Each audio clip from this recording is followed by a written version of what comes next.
মূর্তি তার সৃষ্টি হলো। একটি পুরুষ একটি নারী, দুই মূর্তি যখন হলো তখন ভগবান নিজে প্রজাপতি রূপে নারায়ণ তিনি সাক্ষী থেকে বিবাহ দিয়েছিলেন ওই শতরূপা আর স্বয়ম্ভূ মনু তাকে। যে স্বয়ম্ভূ মনুর প্রথমে তিনটি কন্যা আকুতি, প্রসূতি, দেবাহুতি, দুটি পুত্র উত্তানপাদ আর প্রিয়ব্রত। যেই প্রিয়ব্রত সংসারে রইলেন না, সন্ন্যাস ধর্ম পালন করলেন, উত্তানপাদের বংশেই এসেছিল আমার ভক্ত প্রবর ধ্রুব। এবং ধ্রুব তিনি এসে কাকে কৃপা করেছিলেন? ভগবানের কৃপায়, মাতৃদেবীর জন্য তিনি কৃপা চেয়েছিলেন। সেই জায়গায় আমরা আসবো একটু পরে, যেহেতু আজকে মাতৃবিয়োগ, তো তাই ভাগবতে শিক্ষা দিলেন মাতৃগর্ভে যদি একজন ভক্ত সন্তান আসে, সে পারে পিতা মাতাকে ভগবানের চরণে পৌঁছে দিতে।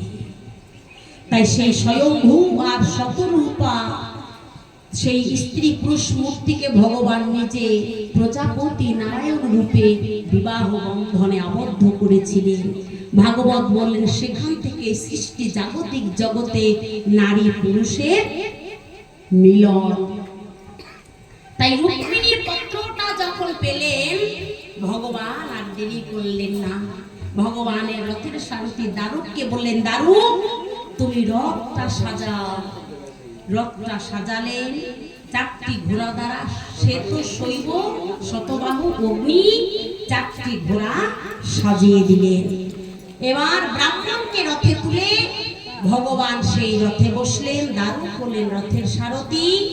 বিদর্ভ নগরের দিকে তিনি রওনা হলেন রুক্মিণীকে উদ্ধার করবার জন্য।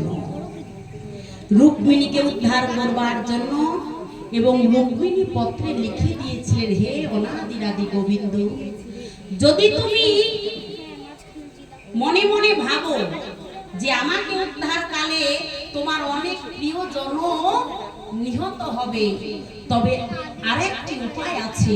সেই উপায়টি কি জানো বন্ধু? আমাদের বংশে বিবাহের আগের দিন নববধূকে নববধূ বেশে সাজিয়ে ভবানীর মন্দিরে বা আমার দুর্গা দেবীর মন্দিরে পূজা করতে যেতে হয়। যখনই আমি সমস্ত সখী পরিবৃতা হয়ে তাদের সঙ্গে ওই ভবানীর মন্দিরে পূজায় যাব, তখন তুমি ওই সুযোগে আমাদের বংশের বড় বড় দৈত্য দমন করে আমাকে সেই ভবানীর মন্দির থেকে তুলে নিয়ে যেও। হরি বল, হরি বল। ভগবান কি করলেন? দারুককে বললেন রথ চালাও। রথ চালিয়ে চলে গেলেন। দেখলেন শিশুপালের হাতে ওই যে আমার রুক্মিণীকে তুলে দেবে।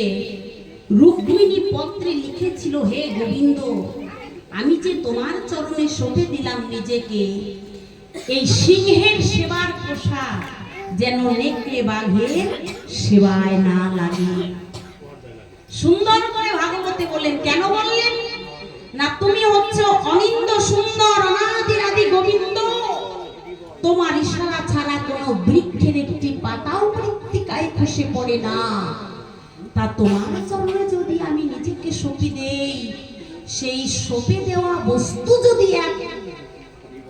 এক নেকড়ে বাঘের সেবায় লাগে, এটা আমি চাই না।